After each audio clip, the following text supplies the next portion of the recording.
আসসালামু আলাইকুম বন্ধুরা, তোমরা সকলে কেমন আছো? আশা করছি সকলেই ভালো আছো। তো আজকে তোমাদের দেখাবো সালোয়ারের কাটিং। তোমাদের সালোয়ারের জন্য প্রথমেই ভাঁজ করে নেবে 4 ভাঁজে।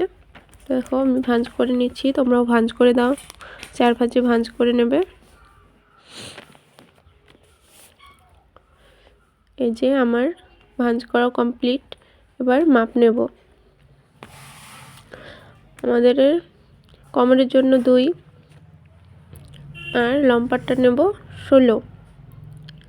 এই যে দেখো কোমরের জন্য আমি 2 নিয়ে নিলাম। এবার লম্বা 16।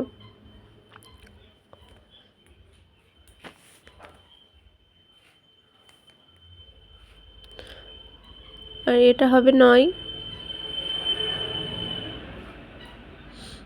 এই যে 9 দাগ দিয়ে নিলাম আমি।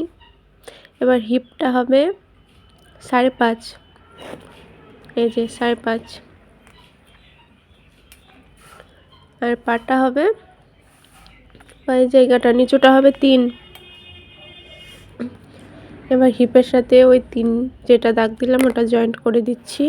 এই যে হয়ে গেল। এবার কোমরের 2 ওটা এই যে দিয়ে নিলাম। তো বুঝতে পারলে কোনটা কি?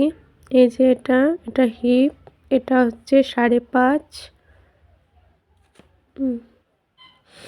লিখে দিলাম। এই যে দেখো এটা হবে 5.5, ওটা হবে লম্বাটা হবে 16।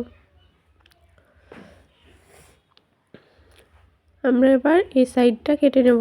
দেখালাম যে সাইডটা ওই সাইডটা। তো দেখো কোন সাইডটা আমি কাটছি, তোমরাও সেই মতো সেই সাইডটা কেটে নেবে।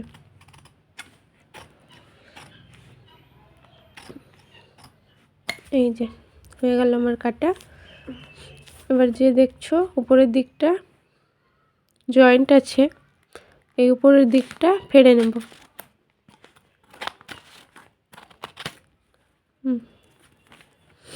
যে হয়ে গেল কাটিং। এভাবেই নর্মাল সালোয়ারটা বানানো হয়। পাটিয়ালাটা একটু আলাদা, কিন্তু যে সালোয়ারটা হয় আমাদের নর্মালি সেটার কাটিং এইভাবেই হয়।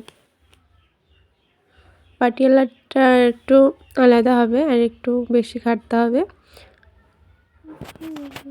তো হয়ে গেল তোমাদের আজকের মতো এ পর্যন্ত। ততক্ষণের জন্য সুস্থ থাকো, ভালো থাকো, খোদা হাফেজ।